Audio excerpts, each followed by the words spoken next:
If you want to get better at muscle ups, then tune in, because today we're going to discuss how to get better at the skill and improve your volume on the rings.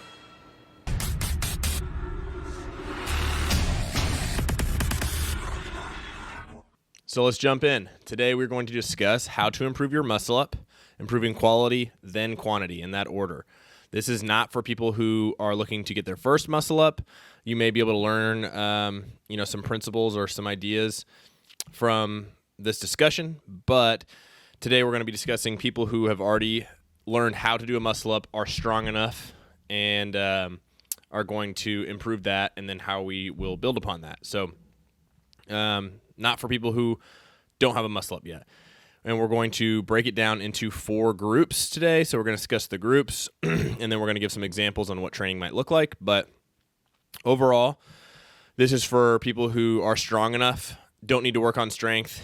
Hopefully strength isn't the main limiter. If you are, then you need to go work on that.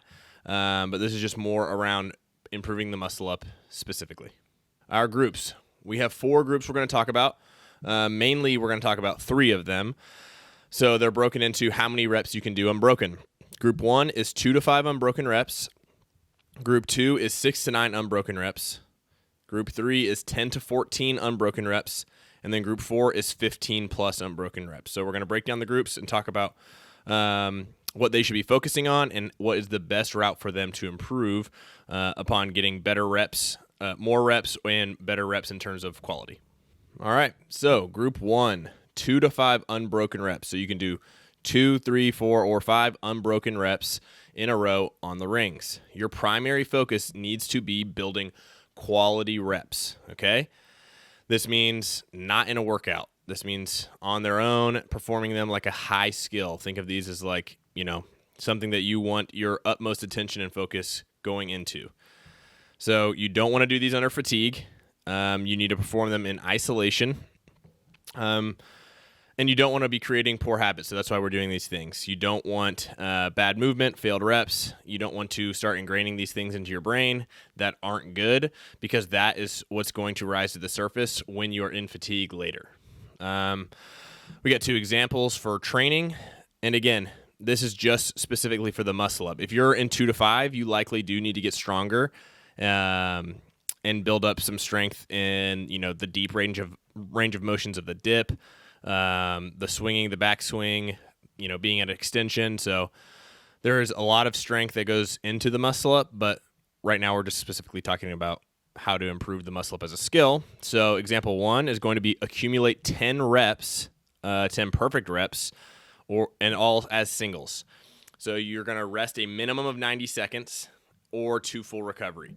What that means is you'll do 1 rep and you need to rest a minimum of 90. If you feel like you're fully recovered at 90, you can go again, but we don't want you to start creating a fatigued state. So I'm making sure that if I gave this to a client, I would say you need to rest at a minimum of 90 seconds.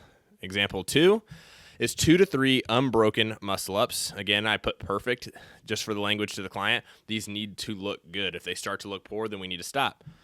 And for 4 to 5 sets. So kind of a little bit of auto-regulation, how they feel that day, how the muscle-ups feel that day.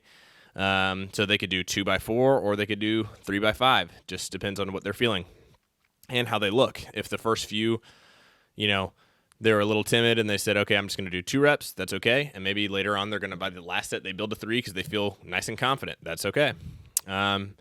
Noted, if form breaks down or you miss a rep, then stop. So if you get to 3 sets and you missed a rep, then it's time to stop. We don't need to build upon more bad reps. Sure, there's a case where you could say maybe we should finish on a good one.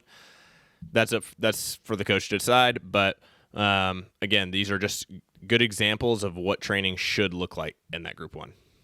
All right, group number 2. You can do 6 to 9 unbroken reps. You are probably way more confident, good strength, but you could still be missing a lot in terms of skill, especially if you are really strong. You could have really good skill and just be a little weaker.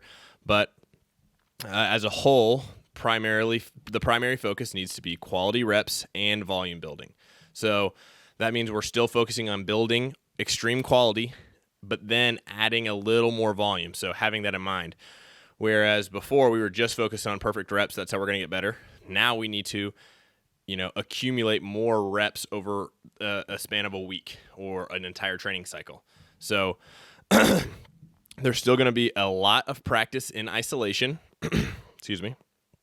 You can introduce cyclical fatigue, very light. And then the last note is workouts will still not help you. So if you are thinking, I just need to start crushing some workouts, I'm going to do a 10-minute AMRAP of burpees and power cleans, that's a terrible idea. You're just going to create extreme amount of fatigue. The quality of the reps are going to lower, and then you're going to start building bad habits like we kind of talked about for group 1. So we got 3 examples here. So perform 3 to 5 unbroken muscle ups for 4 to 6 sets, rest to complete recovery. So this is an example. We still need to start building some quality. So maybe you're doing muscle ups twice a week and one day is specifically for quality. This probably isn't going to be too taxing. You could do it before, a big session. You could do it probably after a session if the session wasn't too tough. Then we're going into example 2. This is what I was talking about with the cyclical fatigue, some light fatigue that's not going to hinder the muscle up, but what it will do is add a little, increased heart rate. You're going to sweat a little more. So you're going to have to focus a lot more on those reps, and it's going to slowly kind of introduce the idea of being fatigued going into, the skill. So we have 5 sets, 2-minute assault bike, 75% effort, 75% meaning, let's say like a light jog pace, and then going into 3 to 5 unbroken muscle ups. And then you just kind of hop back right on the bike, 2 minutes light effort, and so on. Example 3 is more of the volume building side, but we're not pushing it to the extreme. So let's just say this person, is in the upper range of the 7 to 9 reps, maybe 8 or 9. And we're going to do 16 total reps in 8 minutes. So an EMOM, 2 unbroken reps. The focus is going to be quality, but you can see that you're going to have maybe 48 seconds or 52 seconds of rest. Maybe these reps take you about 8 seconds. And then you're going to have to get right back up there. So starting with lower reps and building up volume over a period of a longer time. Group number 3, you got 10 to 14 unbroken reps. The primary focus now is building volume under fatigue. That doesn't mean all your reps need to be under fatigue, but that is our overarching goal, is to get you better at doing more volume in a fatigued state. So we're still training interval or work to rest style. It doesn't mean that it's all for time or AMRAPs. You're still going to be doing work and then rest. We're going to add complementary movements and build to non-complementary movements. And then we're still going to train in isolation to improve. So it doesn't mean you have 10 to 14 reps, you're really strong, you have really good movement, you've got the skill down. That doesn't mean that you don't need to just practice it still. Games athletes, high-level athletes will still do, EMOMs of muscle ups, or they'll still do muscle up work in isolation to improve because they know that they can get that much, a little bit better, which will improve a bigger percent in workouts with muscle ups. So let's go over some examples. Example 1, EMOM 10, 3 to 4 unbroken muscle ups. This is a good example of the isolation. It's still going to be pretty fatigued. You're doing 40 muscle ups in 10 minutes. You can build upon this by adding a few minutes every week, maybe increasing the reps, increasing the time or decreasing the time every 90, every 75, or every 30 or every 45 seconds, something like that. We have example 2. This is an example of adding in a complementary movement. So the odd minutes, we're going to have 3 muscle-ups, and then the even minutes, we're going to have 15 box jump overs for 10 minutes. So you can see the box jump over isn't directly affecting the muscle-ups. Yes, you'll have increased, breath rate. You'll be a little more tired in your legs, and your heart will be racing a little more. But it's not going to affect like a non-complementary movement, which is example 3. Every 90 seconds by 6 sets, we're going to have 4 unbroken muscle-ups and 4 burpees to rings. So you're doing the 4 unbroken muscle-ups and then straight into doing burpees, which is going to affect or directly affect the muscle-up. That's why it's non-complementary.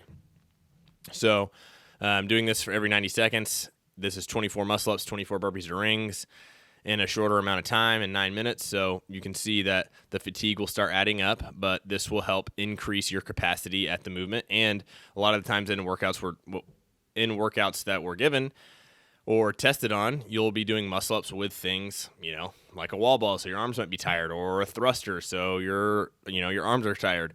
So you can't just at this level, you can't just train it in isolation. It can still be a primary, the primary way to train it, but you need to start introducing a lot of other things to the muscle up in order to improve at this level. So group number 4, we're not going to discuss as much, mainly because if you're at 15 plus, you're going to have to start doing other things, or you're going to have to start testing other things in order to see what you need to improve on. It just gets a little more complex. You're going to be doing a little mix of everything that we just saw, probably doing a lot more volume, but there's no way of necessarily telling exactly what an athlete is missing at 15 plus muscle ups without digging a little deeper. So if you're there and you want some help and you want some ideas on some tests, you can shoot me a message. But for the most part, if you have 15 plus muscle ups, you might not be watching a video on how to improve your muscle ups. All right, so some general tests we use for our clients on testing the muscle ups besides a max unbroken set that you could use to kind of maybe you're doing a max unbroken set and maybe it improves by 2 reps, but are you really that much better at muscle ups? Are you that much better at doing more volume in workouts? You don't know, so you can use these to help test that. I would wait probably till you're in the group number 3 at least to start doing most of these, but 30 ring muscle ups for time. This is kind of common in CrossFit. A lot of people use it for a test, so it's a good way to see where you stack up against other people because we have a lot of data on it. 50 ring muscle ups for time. This one's becoming a little more popular and probably is a little more indicative of higher level, like semifinal games level volume needed for CrossFit. Then we got 30 burpee ring muscle up for time. Again, it's another more common workout that other people use, so there's a lot of data on it. Burpee ring muscle up isn't uncommon, so it could be a good way to test that and build volume in there. And then another good one is max unbroken ring muscle ups, rest 2 minutes by 2 sets, so you can kind of see your recovery, where you're at. And, if you hit 10 on the first one and then rest 2 minutes, and then you can only hit 2 on the second one, it's probably a problem, and you need to start building more volume and being able to learning how to recover a little better, so you can use that as another test as well. I hope that this video helped you if you are looking to improve your muscle ups. If you have any questions, ideas, or comments, or feedback, that'd be awesome. So just shoot me a message if that's the case, and I appreciate you watching if you have gotten this far, and have a great day.